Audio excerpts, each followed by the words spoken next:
Hello, everyone, and welcome to our monthly webinar. My name is Justin Cooper, and I'm a hard money lender and full-time real estate investor. Each month, we bring in some of our friends in the industry to share their expertise. This may be through a presentation, like when we talk about self-directed IRAs or title insurance, or we may simply interview our expert friends and dive deep into how they got started, where their investing has taken them, and what they see coming both for themselves and for the industry. Now, I want to say thank you to everyone who made it to the webinar tonight. I know that you're investing some of your time, and Chris and I will do everything we can to bring you the value that you're hoping for. Now, this webinar is brought to you by Pine Financial Group. Pine Financial is Colorado and Minnesota's premier hard money lender. Pine focuses on the needs of Colorado and Minnesota real estate investors. We are investors ourselves, and we know what it takes to get deals closed. Everyone at Pine Financial Group is dedicated to the success of its clients. We only experience success when our clients are succeeding, so we have a habit of telling you when a deal should or should not be done. And isn't that what you want from a professional in the industry, especially someone that you trust as an advisor? You will benefit from our honesty and integrity when you choose to work with us. Now, if you're in Colorado, this upcoming Saturday, October 20th, will be our Real Estate Investor Success Summit. This is the premier real estate investor event, and we expect between 300 and 500 attendees. We'll have 8 local experts and investor speakers, 20 vendors and an expert panel, and of course, the networking happy hour at the end of the day. The best part is there's absolutely 0 sales pitches. So if you've not yet registered, please go to www.denveriss.com to register.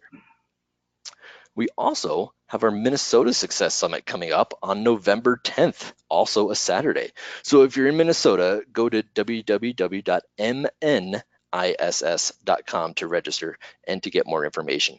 And again, that was MN, like Minnesota, ISS, like Investor Success Summit, mniss.com.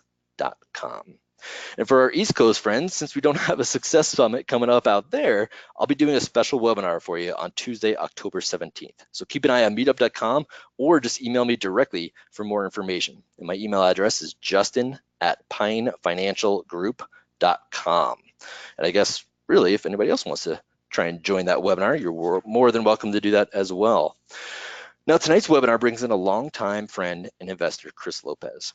Chris has been enamored with creating a residual income since reading Robert Kiyosaki's Rich Dad, Poor Dad during his sophomore year at Virginia Tech University. Since then, he turned his focus to the internet. He taught himself internet marketing and built a couple of businesses. By the time he graduated college, he actually did not need to go out and get a job. In his previous businesses, he had generated 931,199 leads. As of July 2018, the leads keep coming in, and he has close to 1 million minutes of his YouTube videos consumed. In 2017, he turned his focus to real estate as a realtor and investor. And in less than a year, he built a website that consistently ranks #1 in Google search results for the Denver market and closed over a dozen deals. He did this all while living in Los Angeles before he moved to Denver. Chris has also helped a successful fix and flipper transition his marketing from purely offline to online marketing. Chris, I've given the listeners just a little sample of who you are. So let's have you start off. Go ahead, tell us a little bit more about yourself, and then let's dive into tonight's presentation. Well, thank you. And you actually touched on the highlights and the really important stuff, but just filling a few gaps there. Like a lot of people in college, I did not know what I wanted to do in life, but I know I did not want to get a traditional job, sit in Washington, D.C., commuting traffic, and we're in suit and tie every day. Read Rich Dad, Poor Dad, wanted to get into real estate, but now I was a college student, $3,000 to my name, wasn't quite the right time, didn't have the money and experience to do it. So I said, hey, this internet thing, it's not going away. And this was 2002 or 2003 timeframe. We were like using AOL Instant Messenger and, still getting like those AOL CD-ROMs in the mail for 500 free hours of AOL to give you that context of the time that was going on.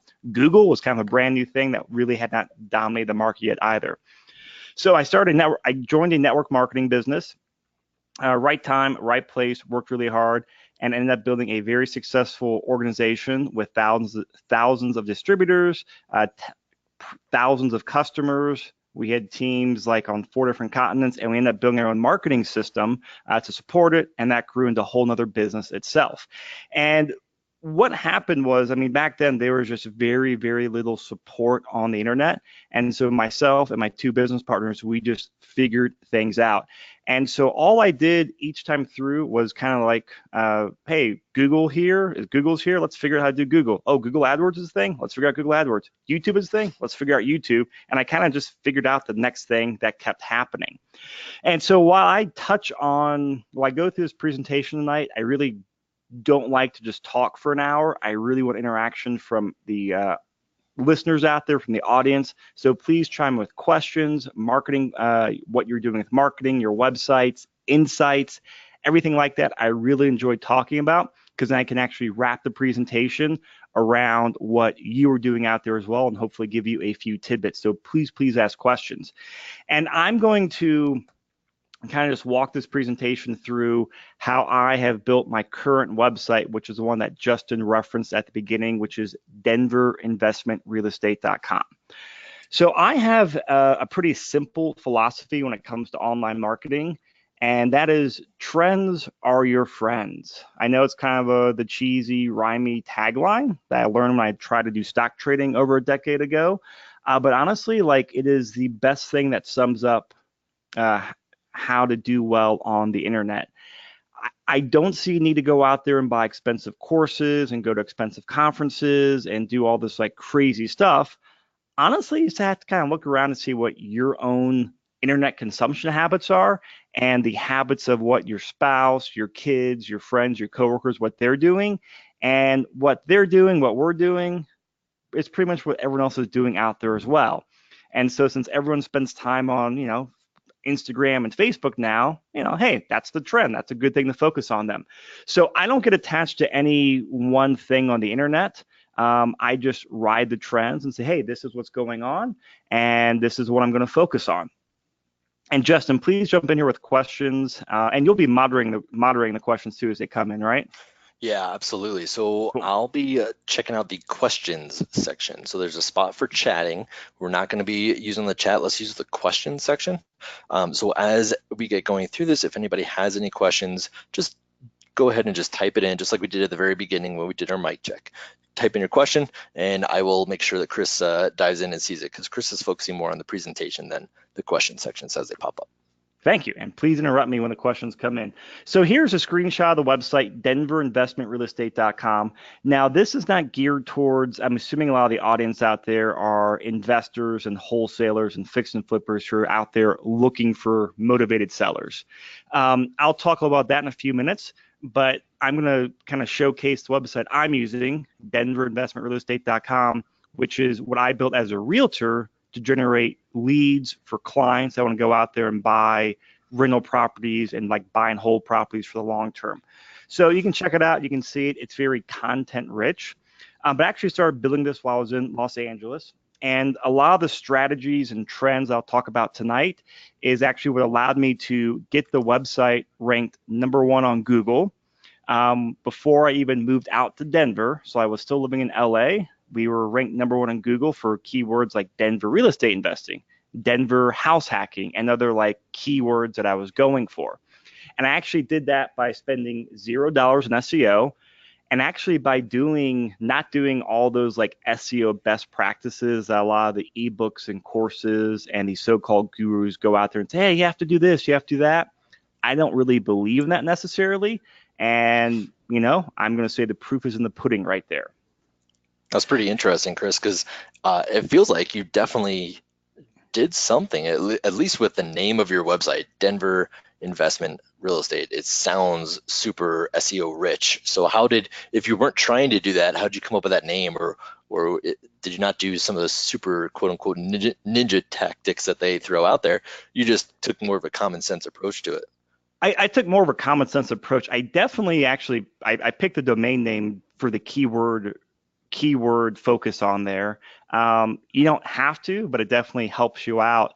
It's more of those very tactical ninja things where it has to be 700 words where you use a keyword 3 to 4 times, and you optimize this, yada, yada, yada. Like, here's the thing with my attitude towards SEO. Like, you go out there and buy these courses, or you go out there and everyone's trying to write 700-word long blog posts using the keyword 5 to 7 times. Okay, Google has a ton of money. Google has a ton of really smart engineers, computer programmers. Do you think they kind of know what people are doing? Do you think they can build their algorithm, which pretty much dominates the world now, to kind of sort through that stuff?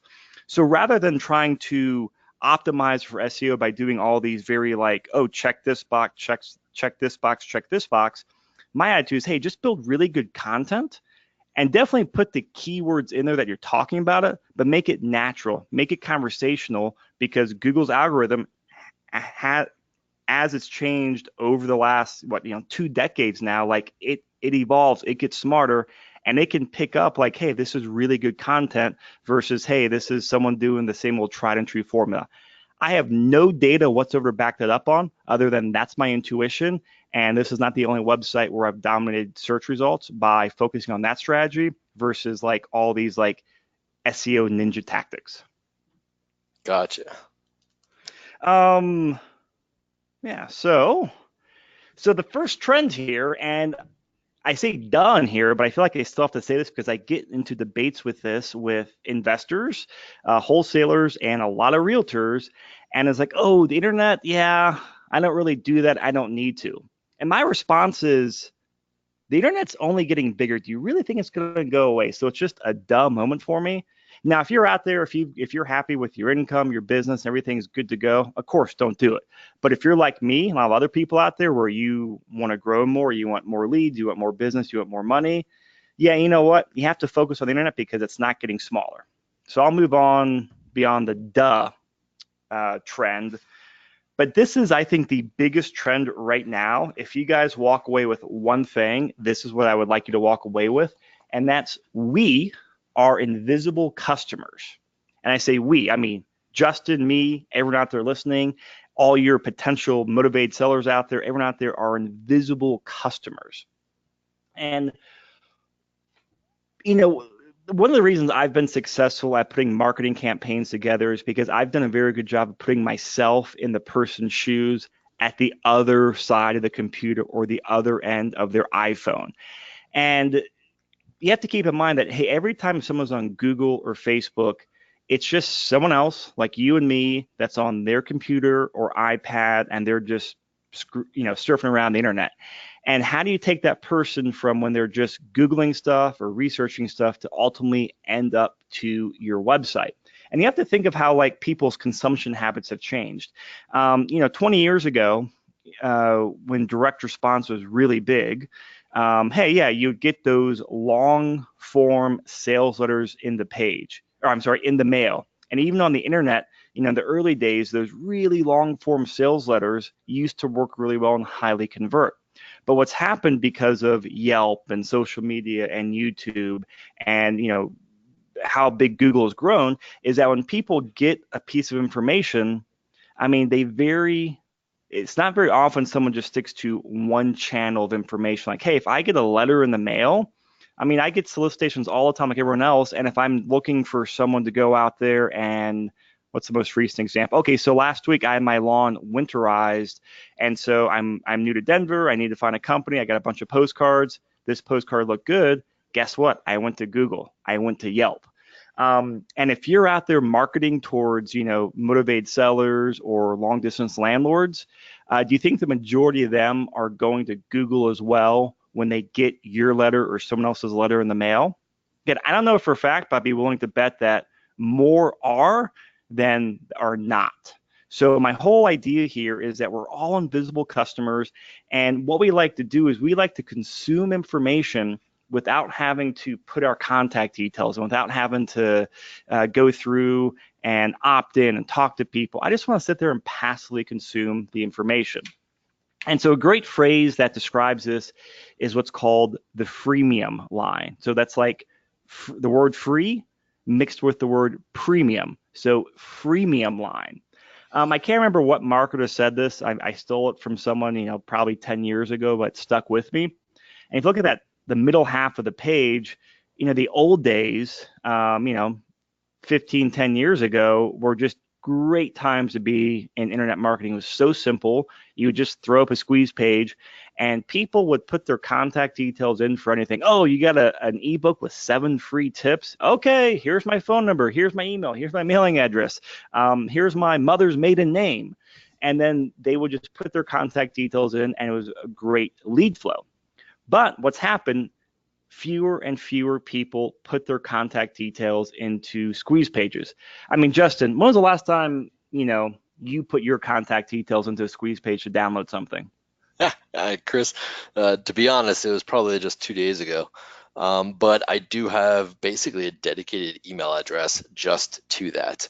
So anytime there seems to be a new guru out there or somebody's giving away some free report, I use this dedicated email address and put it in there, and I get the free report, and then I basically just check that email address to delete all the kind of spam and moving parts that are in there.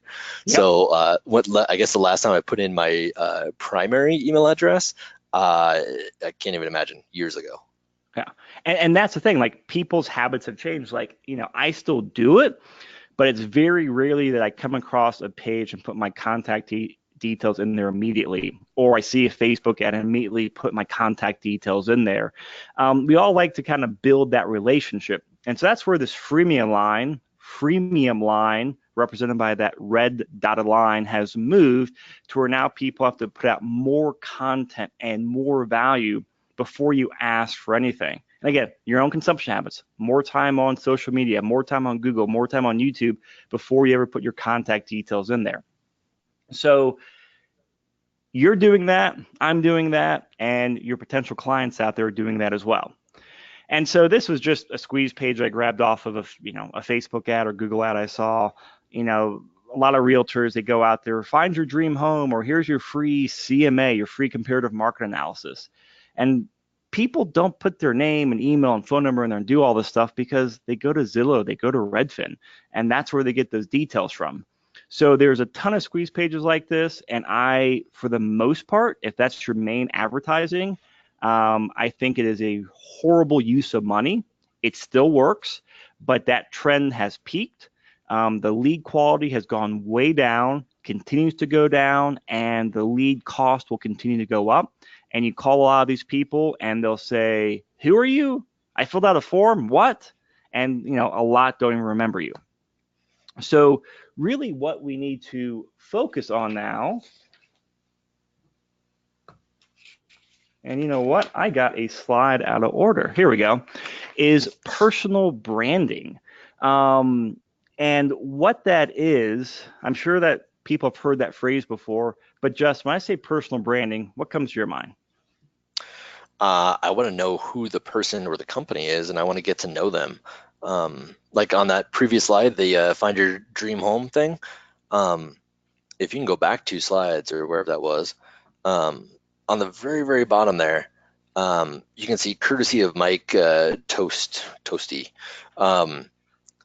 So for me, like I'm not interested in putting my info in because I don't know who's going to be calling me or what's going to go on. But if I've been following Mike for a long time and Mike has been adding value to me about everything going on in Lake Norman, that's what I'm interested in. And I'm following Mike, and I understand who Mike is, and I want to work with Mike, and then I will enter my info in there. Exactly. And I mean, so the way I describe personal branding is it's what or who you think of when you need or want something. So it's like, hey, you need to search for something, you go to Google.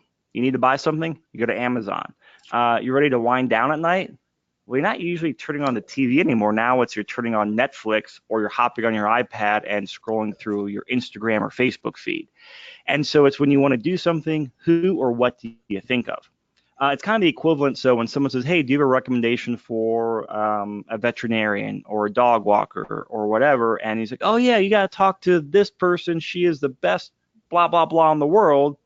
That's personal branding at its best. And that's what we want to create online.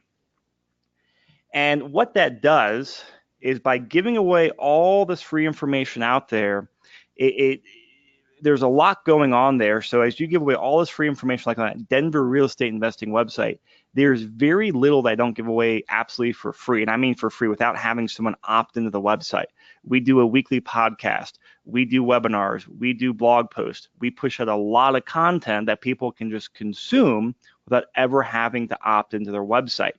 And so what this does is when people are in that invisible customer mode where they are just kind of starting that research phase, and they're not ready to talk to someone, but they're just passively consuming information. Hey, they're consuming my information and they're building that relationship with me, and I'm becoming a trusted resource. So that way, when they're ready to make a move or buy something or do something, they're going to hopefully think of me and hopefully opt in the website or give me a call.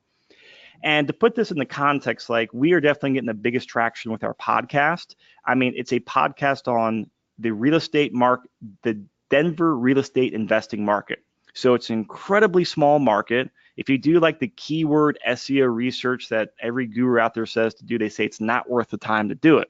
However, it absolutely is, because every single week I get a phone call or an email from someone that's not on my email list that says, hey, I've been listening to your podcast.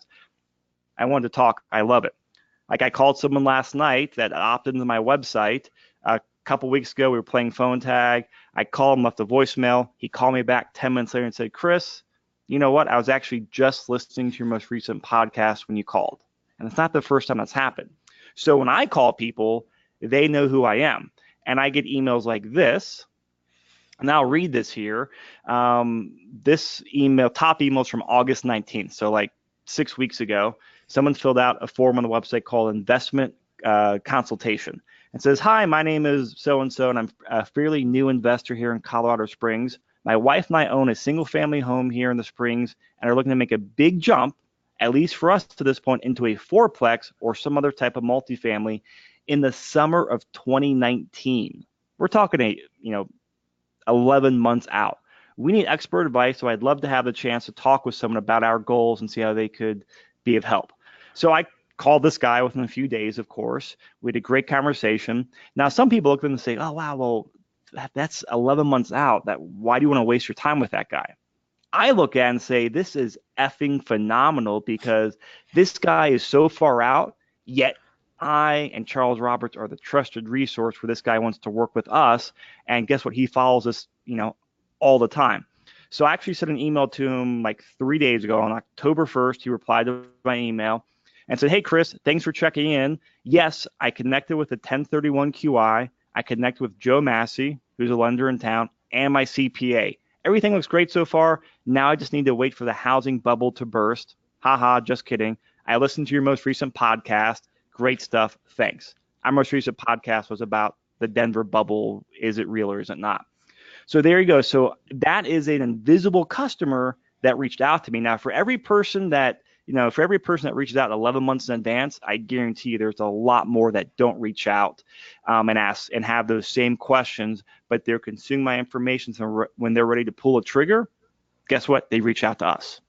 Yeah, Chris, that's exactly what we do at Pine Financial with all the classes, this exact webinar, the success summits that we have and host. It's the same type of thing, right? We're showing that we can be a valuable resource and we're in it for the long game, right? And so it's not that somebody's buying an investment property today, they're already under contract, they're listening to this webinar, I'm like, oh my gosh, I need to call Justin to get a hard money loan.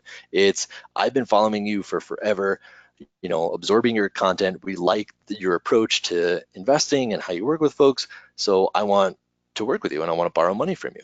It's the same type of thing. And I think for a lot of investors, that's the game plan as well, because when somebody's looking to sell their house, whether it be in a distressed situation or a probate and they inherited it or whatever it is, they're going to go out and say, okay, well, who do I connect with? Who do I feel a connection with and want them to buy my house? And I feel comfortable with that. They're not looking for just anybody. They want to have a relationship with them. And even if that means you've only spent an hour or less face-to-face with them, they feel like they have a relationship because of what they consume, the content from your website, your YouTube videos, whatever it may be. They feel a connection to you. Exactly. And if people are out there like, oh, well, Chris, you're a realtor, Justin, you're a hard money lender, this doesn't work for motivated sellers, complete BS because for the gentleman I'm working with, I'm not going to say names or markets just because he's a very private person, but this email came in October 1st, and what today is like October 2nd or October 3rd. So this is a gentleman, give you a little bit of background, incredibly successful fix and flipper. He is like the poster child that everyone wants to be. He does about 50 flips per year, has, two or three full-time general contracting crews. He wholesales out the deals that he can't get to, and he, does extremely well for himself and just has his marketing dialed in the offline world. And so I know him from my previous business from like 15 years ago. He called me like 2 years ago and said, "Hey, I want to do stuff online. Can you help me out with that?" I said, "Yes, I can, because I want to learn about real estate." So it's a perfect win-win situation. So we built a website for him, and this email came in yesterday as a lead, name, address, phone, email, and then with a couple of the questions that he asked as well. So the first one is, how long have you owned the home? Purchased in 2000. Do you have a mortgage or own it free and clear? Own it free and clear. What's the reason that you're selling it? Father has dementia and health issues in Alabama, which is halfway across the country from this market. So we moved there to help him. My wife was going back and forth to work on patients and clients every 3 weeks, but recently signed on with a different medical group in Alabama. We are thinking of waiting to sell next year once something happens in the city. You can go to Zillow.com, see our house there. Our wonderful neighbors across the street told us about you and thought we should at least talk with you before we rent our house out. We sure do miss walking our dogs, miss the neighborhood, blah, blah, blah, blah, blah. So, obviously this sounds like a very good lead on the surface. Own it free and clear. They would sound like they don't want to deal with the property anymore. And just in terms of like the personal branding, and this is where I'm saying there's no longer those very strict marketing channels like there was 20 years ago before the internet, where you would just get a direct response postcard or sales letter in the mail, and that's all you have to go off of. Now people get a letter in the mail, or they hear about someone and they go to Google or they go to Yelp and they look you up or they look your business up. So in this case, part of the personal brand is just, doing a good job, and it's, building those relationships and closing a bunch of deals like my friend has. And so his neighbor told him, "Hey, you should talk to this guy." And rather than calling him, they go to Google, they Google his name, they find his website, and they fill out this form. So there's no, and the reason I'm going on this tangent is like there's no way to completely measure where people come from. And I don't think it's a really good idea to like look at analytics, or I should say put a lot of weight in analytics, because how do you track someone like this? Like, this doesn't show up in Google Analytics, it doesn't show up in Facebook Analytics, because they talked to someone, they Googled you, they read the reviews, they come to your website. You can't track it, or you can't track it effectively, I'll say. Yeah, exactly. That's something with us. I can't tell you how many times we get a phone call from someone who's like, "Well, I heard of you from this other person." I'm like, "Oh, well, who's that other person?" "Oh, I don't even remember," because that relationship was pretty quick and fleeting. But the person that referred us, we had made enough of an impression that whoever they're talking to, this random investor, says, "Oh yeah, Pine Financial, you should talk to them. I've seen them, I've done this, I've done that." And they can speak highly enough because we've added enough value to that one person that they refer us to somebody else, and that's who actually calls us, which is like the same situation with this email right here, right? The investor wasn't in contact with this person looking to sell. They were in contact with somebody else. And we've had a lot of instances where, we're running direct mail campaigns, and then we also run Facebook ads, we do some other like coordinated marketing across multiple channels, and people respond to the phone number on the direct mail, and then my buddy goes up there, shows up, I'm like, "Oh yeah, I've seen you all over Facebook." Well, which one was it? Was it direct mail or was it the Facebook ad? We don't know. And honestly, who really cares is the end result. But my point there is like, don't get too focused on like metrics and channels. Get focused on building your brand. So how do you build your brand? And this is, I know we got people from all different backgrounds and skill levels here. So I'm gonna talk about this in a very generic sense on like, I think what the key points are. And then what I would be doing if I was starting today as someone that wanted to get into fix and flipping or wholesaling, generate leads, I'll walk you through what I would do based on the experience that I know. And so this would be a great time if people out there have their own, websites or questions, their own marketing campaigns, start throwing them in the question box. Yeah, and Chris, I was about to jump in there because we do have a few questions here. So first question, is Twitch a new platform to market? Yes, it's a new platform to market. So I'm keeping my eye on there because Twitch is kind of like a live streaming YouTube video source for people that know about it. And it started off as a lot of teenage boys and people in their 20s playing video games, watching other people play video games. It's becoming more mainstream now. So my take on Twitch and other emerging technologies is I don't think you or I need to be first to that marketplace. I'm just sitting there and watching because even if it takes, another year or two or three for it to be mainstream, there's still a lot of room left for it to go out there where you can still claim your spot. Like there's still so much room on YouTube and Facebook and Instagram, which has the majority of our audience out there. I would focus on that versus a new potential source. And if you look at the demographics, it's going to be a lot of 20-year-olds, maybe creeping up into 30-year-olds. And from what I know about, finding motivated sellers, bachelors in their 20s and 30s usually aren't the main source for motivated sellers looking to sell their properties. So I would not focus on Twitch right now. Interesting. Yeah, I've heard of Twitch before, but I knew it mostly in the gaming community. I didn't Yep. know that it's been expanding and maybe because it's creeping slowly, but it's awesome that you know about that and you're keeping eyes on that. But yeah, that's what we should be doing for all these new things because there's always going to be something new that popping up. So yeah, maybe you dive in, maybe you try it. I don't know what it costs to get in and open a Twitch account and start putting content on there, but I mean, if you have the time and potentially the money, if it costs anything, why not at least try it and see what's out there? But otherwise, yeah, it's not mainstream enough. So another question, is Google Trend a key to staying ahead?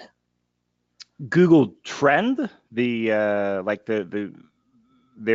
keyword trend thing, is that what they're referring to? I'm assuming yes. Um, I don't look at Google. I don't use those analytics myself. I'm not even sure what Google Trend is. They changed a lot of their names, and I kind of am stuck with their old stuff from a decade and beyond ago. So I can't give you a straight answer. But take all that analytics stuff with a grain of salt because I remember at your castle, the brokerage I work at, which is a really, really big brokerage here in Denver with like 500 or 600 agents. They've got like 40-person administrative staff. When I was starting the Denver investment real estate website for myself as a realtor, they had also at the same time just hired a digital marketer, PR person. And they're like, oh, Chris, you can talk to her, bounce ideas. I was like, cool, I'll bounce ideas off of her. So I said, hey, here's my idea. Here's my website. Just give me an analysis, give me ideas on there. And I said, yeah, I'm going after basically the Denver real estate investing market.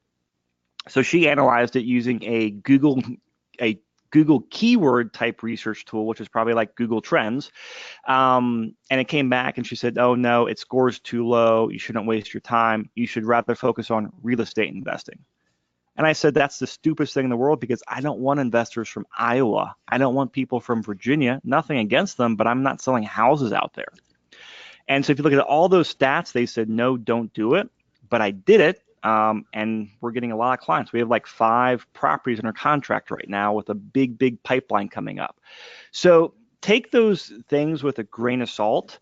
And I'll actually answer more of that question later because rather than focusing on those things, I focus on our invisible customer. Since a lot of our stuff is like person to person, buying or selling property, that's much more of a relationship one-on-one or 1 to 2 or 3 people style. Focus on what the person's actually thinking, and you can get in their shoes a lot better than Google Trends. If you're looking to like launch a business or do like big data stuff, Google Trends and those keyword stuff can be very useful. But for our purposes in real estate, I don't think it's a good use of resources. Yeah, Chris, I agree. That's something that us as real estate investors, to rank as high as you did, or even to get close to that, you got to be very niche in what we're trying to target, right? And so that's exactly what you did by saying not just real estate investing, but Denver real estate investing, and that's what we would need to do, right? So, Bloomington probate, something like that, and be very specific. And those are the people you're going to be pulling in. And so the analytics may say, no, there's not a lot of traffic. And of course, there isn't a lot of traffic, but that traffic is highly targeted. And that's exactly what you're looking for. So I And think that's a great point. and it's highly profitable. We're not selling a $20 ebook. Hey, a real estate commission, hey, $5,000 to $15,000. A wholesale assignment deal, what, $5,000 to $15,000. A profit on the fix and flip, what, 10 to 30 grand. Like, you don't need a whole lot of numbers. You need a couple of good deals, and you're making good money. Yeah, exactly. And that's where the context gets lost. Mm-hmm. So one more question here, Chris, and then I'll let you get back to building the brand. How do you raise your following when Instagram's new algorithm of putting priority on pictures or videos that receive the most likes get put in the feed first? So I am not an expert in Instagram, and I've not heard that update. I know they did an update recently where a lot of times people have like pre-populated hashtags, and when people just kind of constantly recycle the hashtags, and so for those people that know, hashtags are what people put at the end of their post, and that's how you can discover new people on Instagram. So you have to adapt to whatever their algorithm changes, and one of my issues with the way people work social media is it's like, hey, you post, you post, you post, you post, you post. That's the equivalent to going to a dinner party or networking event, and you go out there and you talk to a lot of people, but you're the annoying person that just talks and talks and talks and hands out your business card to every person. And hey, Justin, hey, my name is Chris. I'm a real estate. You want to buy real estate? Here's my business card. I never asked Justin anything about himself. I'm just out there like pushing, pushing, pushing. And I can't speak for other people's experiences, but I've had way more success in sales and networking when I've been more interested versus interesting. So, hey, Justin, what do you do? What do you do? Oh, you're in this. Let me ask you questions about there. And I genuinely try to be interested, not caring if Justin's got $1 million or $0. I just want to get to know Justin. And I've done that with a lot more success. So part of the approach you can take on social media and the internet in general is go out there and be interested in other people. So post on other people's comments, follow them, post on other people's images and videos and follow them is a big part of it to kind of get that engagement going so people follow you back. Other ideas is you go out there and you collaborate with other people in your space where you guys can post things together.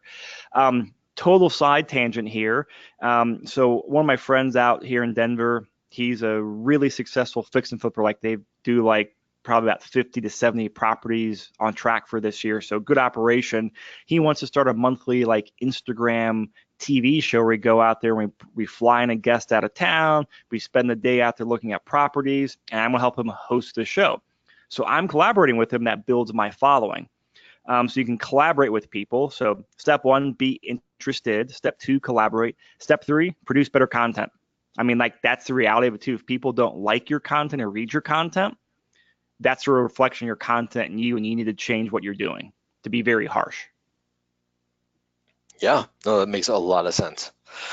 And so I think you're kind of already diving into building your brand. So let's get back to the slides here. And again, if there's any other questions as we're going, feel free and just jump in and shoot them into the question section, and we'll interrupt Chris and keep asking away.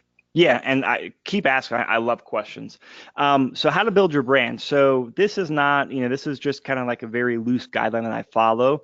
But I think these are some of the key points as possible, and it's providing real value. And I'm really emphasizing real value. What I always kind of harp on realtors about is, oh, here are 3 tips for buying your home, or here are the 5 tips for selling your home. Like, that is just BS fluff content that no one reads, no one gives a damn about. It doesn't index in Google, no one likes on Instagram. So don't do it. You got to do real content that's relevant to your audience. And so my personal goal is to make my free content better than other people's paid content.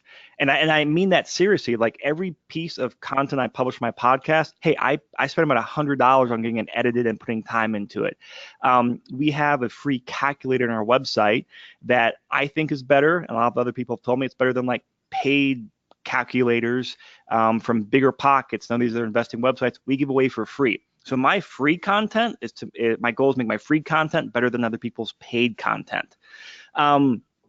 Another thing is it's got to be easy to consume. I like the word frictionless. And the way to describe that is, it's getting better now, but like you're on your iPhone or whatever, and you go to, a website, and the website does not look good on your mobile phone. So you have to like pinch and zoom, or you have to like, go side to side to try to read something. You don't hang out very much on that website then. But a website that formats beautifully on your iPhone or your computer or whatever, and you can read it or consume it easily, people will watch it. Same thing goes to your videos. If you're out there making YouTube videos or Instagram videos, don't spend the first 30 seconds. Hi, my name is Chris Lopez. I'm a real estate agent here in Denver, and I became a real estate agent because blah, blah, blah. And in today's video, I'm going to talk about 5 tips on how to sell your home. Let me spend 40 seconds getting my content. No, that's friction. People don't care about that. Get to the content. So the other idea too is you got to merge online and offline. There is no separation now between online and offline. And I mean this like from the examples I used from my friend earlier. Hey, someone mentioned his name to him and they Googled him offline to online. I also use my website a lot for online to offline techniques to where, hey, if I meet someone like a potential person that wants to, buy a property or learn more, hey, we have a chat, we do this. I don't hand out business cards. I don't hand out flyers. I say, hey, let me show you something on my website. I pull up on my iPhone and say, hey, right here is a really good article or a really good podcast that fits your niche or your interest. You should listen to this. Hey, I'll text it to you right now. What's your phone number? And I text it to the person. And so you can use the content to support the other activity. Another key thing is to repurpose the content as much as possible. This is a big mistake I see people make, and I used to make it myself as well. It's all about creating new content, new content, new content, new content. No, it should be about repurposing the content. So for example, this webinar right here, if I was wanting to make this webinar, rather than making 5 different pieces of content over the next 5 weeks, I'd make 5 pieces of content regarding this content in the webinar. So what do I mean by that? So great, when this is done, hey, we're gonna throw the recording up on YouTube. We make sure we optimize YouTube for the keywords we want to. And then, hey, the next week, I'm gonna spend 2 hours writing a blog post where I pull out certain key slides and I write a blog post, or I pay someone to write a blog post for $50 or $100, and that way people can read it. And then I might also then strip the audio and then turn it to my podcast channel. And then, yeah, I might have to record a separate intro to kind of change the setting. So that way I cut out the first couple minutes of Justin welcoming people to the webinar. Nothing wrong with it, just not the right format for podcasts. And then I would take a couple snippets where I would take certain, these amazing looking PowerPoint slides I have. That's big sarcasm there, by the way. And then I could post it to Facebook or Instagram, hopefully make it a little more, Instagram friendly. You can start taking snippets and post it to Instagram and give it more of that bite size. So you can take this content and go down and down and down with it and repurpose it. I think that is the play versus creating new content, but it's repurposing something that you go really deep on, you become an expert on, you spend a lot of time on to get that really good content, and then you get it across as many channels as possible. So I'll let anyone ask questions about that before I move on. I know I threw a lot at you there. I think we're good for right now, Chris. Good. So here's what I would do if you guys can answer this, post it in the Q&A. This would be awesome. But like I said, if I was trying to make this presentation saying, okay, if I was, becoming an investor starting at day 0, whether I'm a wholesaler or fix and flipper, on day 0, what would I do? Well, the first thing I would do is I would identify my invisible customer. I would not go out there and go to Google Trends. I would not go out there and go to Google Analytics, but I'd say, okay, who is my invisible customer? It is going to be people that are, that need to sell. They moved out of state. They inherited property. They're going through probate. I mean, Justin, you deal with a lot more than I do. What are the avatars for our invisible customer? Yeah, so I mean, you just got to see what would make somebody a distressed seller, right? So there's the probates. where somebody's passed away and you're dealing with their personal representative. They don't live in the home. Your parents have passed away, or an uncle or a cousin or somebody, and you're responsible, and so you need to get rid of their property. So that may be somebody you want to target. People going through bankruptcy. Maybe there's a way to ease what they're going through by selling their house, and so you can help them by buying that house. Same thing with divorce. Divorce can be a great source of motivated sellers for many different reasons. All those different types of things, right? If people are late on their bills, people with medical bills and collections, and getting ready for bankruptcies, any of these types of things, job transfers can be something. So military might be a great source because sometimes military folks get transferred quite a bit. So all these different types of things can equal a motivated seller. And what I would do next is I would say, okay, this is where I'm trying to get into their minds, kind of put myself in their shoes, is what are their goals? What are their concerns? What do they lose sleep over? What are their wants and needs, etc.? And this is, it can be hard to really nail on the head, but you can start doing it. And it's one of those things where I think the best marketers are people out there that are on like the front lines, talking to people, and also kind of doing that frontline sales, which is why no matter what I do in business, I'm always making phone calls. I'm always meeting people because I can talk to people. And as I learn what people are concerned about, I know what words they're saying. They say those comments to me like, oh, the bubble, which is that reference, that earlier email. I know, hey, that podcast struck a chord with the person. I know what content to focus on, and I can tailor my content to those nuances you only get by actually talking to people. And once you talk to 10 people, you get some data. You talk to 100 people, you get a lot more data. You talk to 1,000 people, you know exactly what they're thinking about at 3 o'clock in the morning. So I would start mapping out what are their goals, concerns, money issues, yada, yada, yada, yada. And then, I'll go ahead, Justin. Yeah, so Diana jumped in, and I think, when we're asking what does that invisible customer look like, and she said someone like you. And I think that's, in some ways, that may be accurate if you're going out looking to do something. But if we're talking, if Diana, you're a real estate investor and you want to be buying properties, our invisible customer is someone wanting to sell a property, right? So we got to put ourselves in their shoes, right? My shoes are that of a successful investor and someone with resources behind me to, buy lots of properties. Whereas the invisible customer is the person who doesn't have a lot of money, who fell on hard times, who had this or that, and needs to sell their property. So in this case, I think what we're going for and what we're kind of mapping out is not someone like us, but someone in a different situation. And so what we're trying to do is take off our investor hat and put on our distressed seller hat, right? Walk a mile in their shoes, and that is what we're kind of looking for. Is that right, Chris? Yeah, I would agree with your sentiment right there, Justin.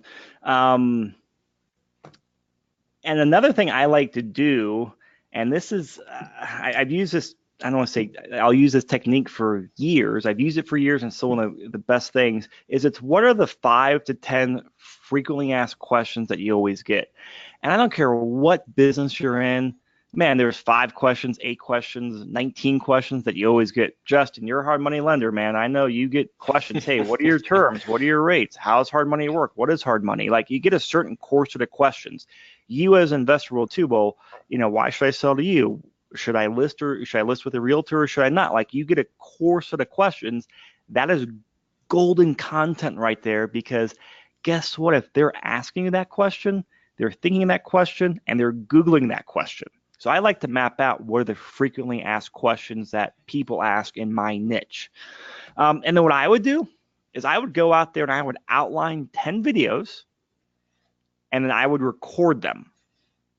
And the reason I say videos is for numerous reasons. I find people spend a lot longer writing a blog post than they just go out there and record a video.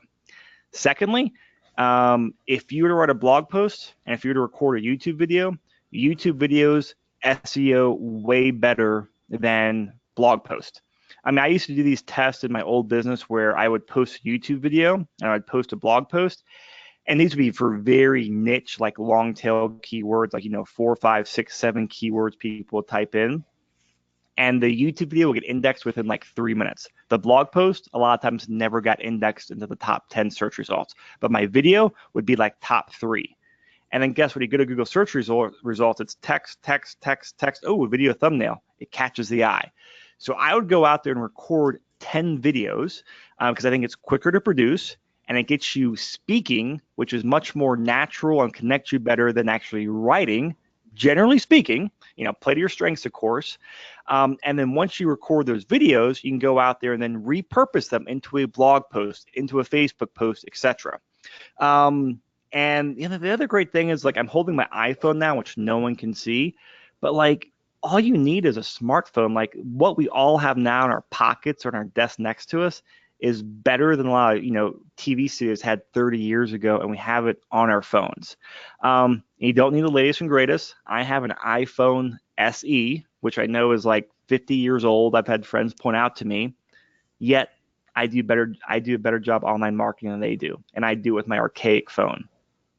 And then, of course, you want to leave always a call to action with your phone number and your website. Now, notice I've not talked about designing a website yet, because I think designing a website, people start way too early. You have to produce content first before you build a website. So I used to build websites for people and got out of doing it because I hated it, because people say, oh, I need a website. Great. What do you want on there? I don't know. Just put something on there.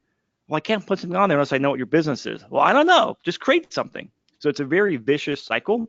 So create the content, then go out there and build a website. You can go out there and build a really, really good website. Once you have, hey, those 10 videos turned to blog post plus your phone number, great. That's enough to go out there and build a website, whether you just kind of copy and paste it yourself or you start hiring someone. So that is what I would do if I was starting out, and I would do that. I would do all this, up to the videos. I would do this in my first week. You have to take action and get it done. Don't worry about perfection. Worry about action and doing, because quantity will always out-trump quality, and you get quality by doing quantity, if that makes sense. And going forward, once you kind of get past those initial, like, frequently asked questions, those kind of initial fears, the best phrase in the marketing world is document, don't create. It's not my phrase. If you guys listen to Gary Vaynerchuk out there, that is his phrase. It hits the nail on the head. Take conversations of, not tape, but actually take the conversations, TAKE, of the phone calls you're having, of the meetings, of your deals, of your success stories, of what you're doing, and then turn those into future videos, turn those into future blog posts, turn those into future Facebook posts. It is the best content in the world. It connects with people better. It's faster to produce. And so it's just much, much better. That's how I built the entire Denver real estate investing website, was by documenting content versus creating content. You can also do things where you interview other people around the real estate industry. So if you're a wholesaler, hey, go out there and interview title reps. Hey, if you got someone from First American Title out there, great, you look a lot more official now. I would do crazy things too. I'd go out there and I'd interview real estate agents. I'd go out there and record videos with agents and say, hey, let's talk about the pros and cons of listing a property versus selling it to an investor. And don't do the things where you slant it one way or the other, which is what investors do, which is what realtors do. They both have their pros and cons, and sometimes one's the right fit for the other. Like, don't be like the obvious slant. Like, go out there, do different content, and go out there and find that unique realtor that will actually go out there and record the video for you. I go out there and refer clients to wholesalers all the time. You want to wholesale a deal? Cool. Talk to this person, buy it for them. I don't care, because if that's the best thing for them, great. I help them out. And that's the attitude to have. So go out there and document things versus creating content from scratch. And what this does is you create content. You just do it for 3 months, 6 months, 9 months straight without stopping. And what it does, it gives you lots of options. At that point, you'll start getting in the groove. You'll start hitting a tipping point where it makes sense to go out there and start doing Google ads or Facebook ads, because you have content. You know what messaging works. Now you can go out there and spend money on there. Ads only work if you have a good message. I always say, hey, if your message stinks, like it's a 0, $100 times 0 is 0. But if your ad's at 10 and you spend $100, great, you get a multiplier. So it actually multiplies whether you're really good or not really good, to put it very politely. You can go out there and do these direct mail things where, hey, great, you do direct mail. And I would do creative things. I'd go out there and send people to my website versus a phone number. I know direct mail people say don't do it, but guess what? The internet's here. The people go Google it anyway. Send people to your website. Hey, get 7 videos with no opt-in required to learn about the pros and cons of selling to an investor like me. Let me help you go out there and learn what's right for you. Then you become the source of information. Then they touch your website, and now they're getting Facebook retargeting ads served to them. You can do cool things where you do a mail drop, and then you can upload your mailing list to Facebook, and you can send postcards and then send show Facebook ads at the same time. So I'm starting to speak a little faster since we're running up on the hour. So I'm just trying to give you lots of options out here. But these options don't happen unless you start building your brand and creating a lot of content. And I got a couple more slides to go through that I'll hang out for some questions, and we will definitely be done within 4 minutes, Justin. So big picture here of personal brand, because I've coached a lot of people, majority of people fail, and because, you know, it's just the day-to-day is not sexy. It's cool to talk about this. It's cool to map it out. It's cool to post on Facebook, all this stuff. But like anything else, it's a grind. It is a freaking grind. I grind 7 days a week creating content. Some days I take off, but it's a grind. It's like going to the gym. You don't work out for a week and get into shape. It's eating well and exercising for month in, month out. Then 15 months in, you look really good, or you feel a lot better. So you do that consistent grind with patience. Like out there creating content, it's like compound interest. We all have seen those graphs where, hey, if you invest, $1 today and you consistently invest, the sooner you invest, the more you invest, by year 10, by year 20, by year 30, you make all this money off your interest more than the principal. And so the same thing with personal brand is that you have to have that grind and that patience for compound interest. And lastly, make sure you like it. Like I've started projects that if I don't enjoy the content, I'm not going to stick with it. And guess what? It's hard to get up at 5 a.m. and create some content that you really don't like. So make sure it's a niche you like, and make sure you're doing it in a style that fits your personality. So last couple of things here to kind of show you what that grind and patience does. So this is a snapshot of my YouTube analytics from my network marketing business that has no real estate affiliation. I published about 250 videos between 2012 and 2015. And I have 923,000 minutes consumed over since that period. Even though I haven't done anything for 3 years, I still get videos consumed. My last video I uploaded March 2015. And at that time when I uploaded, I had 412,000 views. And now, I've lost the last slide there. And since that time, since I've not posted anything for over 3 years now, my minutes have more than doubled, and I've done zero work. It still brings in leads, it still brings in sales, but it's because I grinded it and I did it smartly, and it brings in leads. So last couple of things to live by: 80-20 rule. 20% of your results will bring 80% of your results.